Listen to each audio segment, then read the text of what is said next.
Hai everyone, kembali lagi dalam acara Q&A bersama Real English. Kali ini bersama saya, perkenalkan nama saya Nandian Ayu Nuryastuti. Saya adalah salah satu awardee beasiswa LPDP di tahun 2021. Nah, apa yang akan kita bahas di acara kali ini yaitu mengenai fakta atau mitos tentang LPDP.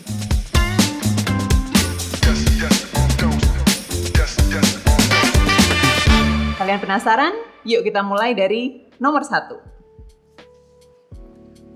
Oke, fakta atau mitos? LPDP hanya memberikan beasiswa untuk program studi di luar negeri. Mungkin dari kalian ada yang selama ini berpikir bahwa LPDP hanya memberikan beasiswa untuk orang-orang yang pengen kuliah di luar negeri nih. Ternyata itu adalah mitos. Jadi jangan khawatir, walaupun kalian hanya bercita-cita untuk kuliah di dalam negeri, beasiswa LPDP cocok untuk kalian. Kita lanjut ke yang kedua. Fakta atau mitos? Hanya mereka atau hanya kalian yang memiliki IPK sempurna yang bisa mendapatkan beasiswa LPDP. Nah, kita bahas dulu nih, sempurna itu versinya yang seperti apa? Apakah yang harus 4,00 dari 4,000? Tidak gitu. Jadi ada syarat tertentu ketika kalian mendaftar beasiswa LPDP, berapa sih IPK minimal yang harus kalian miliki ketika kalian mau mendaftar S2 maupun S3. Nah, biasanya ketika kalian mau mendaftar beasiswa yang S2, minimal IPK yang harus kalian miliki ketika S1 adalah 3,00. Kemudian ketika kalian ingin mendaftar beasiswa S3, IPK minimalnya adalah 3,25 dari 4,00. Nah, untuk syarat masuk ke kampusnya pasti juga mereka punya syarat tersendiri, beda dengan apa yang sudah disyaratkan oleh LPDP. Jadi alangkah baiknya kalian tetap harus ngecek syarat kampus atau syarat jurusan yang akan kalian tuju ketika mendaftar kampusnya. Lanjut ke nomor 3, fakta atau mitos? Penerima beasiswa LPDP wajib kembali ke Indonesia setelah menyelesaikan studi. Nah, menurut kalian ini fakta atau mitos? Ini adalah fakta. Jadi siapapun kalian, apakah kalian awardee beasiswa dalam negeri maupun luar negeri, kalian wajib berkontribusi untuk Indonesia selama 2N+1. Jadi misalnya kalian mengambil program magister atau S2 selama 2 tahun penyelesaian studi, maka 2N+1, 2 kali 2 ditambah 1. Jadi kalian harus berkontribusi di Indonesia selama 5 tahun berturut-turut. Setelah itu ketika kalian ingin bekerja atau ingin kembali ke luar negeri atau ke negara tempat kalian studi, boleh selama kalian sudah menyelesaikan kewajiban untuk berkontribusi kepada Indonesia. Lanjut ke nomor 4, fakta atau mitos? LPDP tidak memberikan tunjangan keluarga bagi penerima beasiswa yang sudah menikah. Nah, bagi kalian yang sudah menikah dan kalian mengambil program S3 atau doktoral, kalian akan mendapatkan tunjangan keluarga, yaitu tunjangan untuk suami atau istri dan tunjangan untuk 1 orang anak. Besarnya berapa? Besarnya adalah 25% dari biaya hidup yang kalian dapatkan. Lanjut ke nomor 5, fakta atau mitos? Hanya pelamar dengan latar belakang pendidikan dari universitas ternama yang bisa mendapatkan beasiswa LPDP. Nah, ini adalah mitos. Jadi LPDP, sepengetahuan saya sejauh ini mereka tidak pernah membatasi kalian harus berasal dari universitas ternama tertentu, PTN, terfavorit, terhypes, atau ter yang lain. Jadi selama syarat IPK terpenuhi, kalian aman. Kita lanjut ke nomor 6, apa nih? Fakta atau mitos?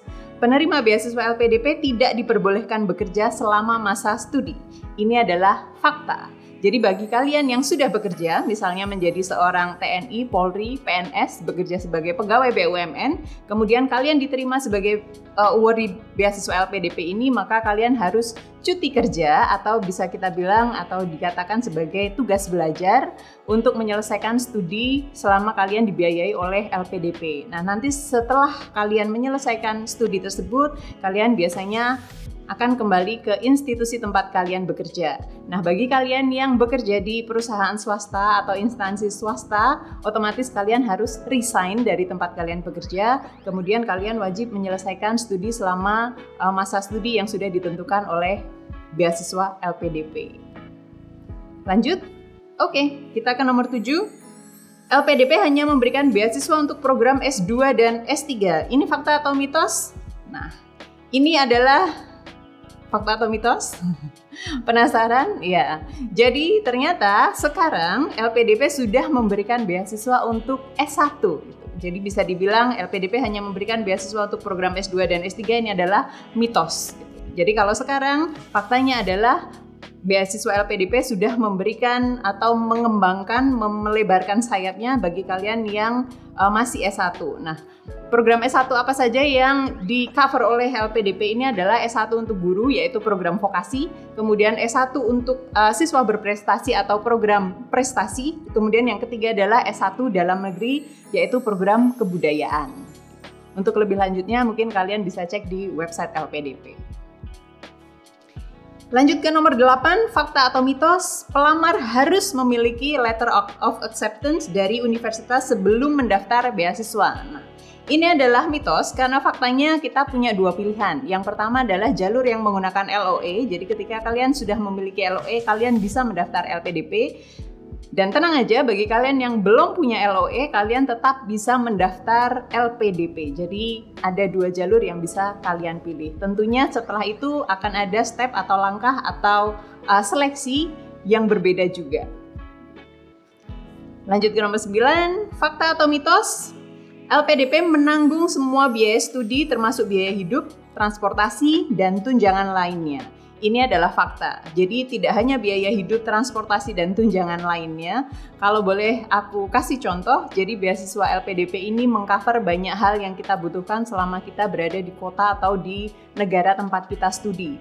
Jadi kalau dari sisi perkuliahan tentu saja yang ditanggung adalah biaya perkuliahan atau kalau orang Indonesia mungkin bilangnya adalah UKT, tuition fee. Kemudian ada tunjangan buku, tunjangan seminar internasional, tunjangan publikasi internasional, kemudian ada juga biaya transportasi. Transportasi ini bukan berarti setiap kali kita pengen mudik itu di cover LPDP, tidak. Jadi yang di cover itu hanya biaya ketika kita pertama kali berangkat ke negara atau ke kota tujuan dan ketika kita dan biaya transportasi ketika kita sudah menyelesaikan studi kemudian kita mau balik ke kota atau negara kita di Indonesia gitu. Apalagi yang di cover ada juga asuransi kesehatan. Kemudian bagi kalian yang kuliah di luar negeri visa juga akan ditanggung oleh LPDP.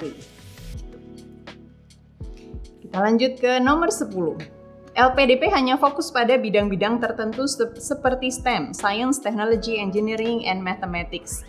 Ini adalah mitos, karena faktanya aku bisa mencontohkan diriku sendiri. Aku mengambil jurusan sosial humaniora, yang mana ini adalah berbanding terbalik dengan STEM, dan alhamdulillah bisa jadi awardee, berarti bisa jadi bukti bahwa LPDP tidak hanya mengcover atau hanya fokus pada bidang STEM aja. Ternyata masih ada, kita lanjut ke nomor 11. Penerima beasiswa LPDP harus memenuhi kewajiban khusus setelah lulus selain kembali ke Indonesia. Oke. Tidak ada, sepengetahuan saya ketika membaca buku pedoman yang terakhir di tahun 2024 berarti ya, karena ini sudah tahun 2024, tidak ada kewajiban lain selain kita harus mengabdi ke Indonesia. Jadi yang tertulis dalam buku panduan tersebut, kewajiban kita hanya kembali ke Indonesia, mengabdi di Indonesia 2N+1. Selebihnya menurutku apa yang menjadi kewajiban kita setelah menyelesaikan studi adalah tetap harus menjaga nama baik LPDP karena kita sebagai mungkin dibilang alumni atau awardee yang sudah menyelesaikan atau mungkin yang masih sedang menyelesaikan studi. Oke, kita ke nomor yang terakhir, fakta atau mitos. Beasiswa LPDP hanya diberikan kepada mereka yang belum pernah menerima beasiswa sebelumnya.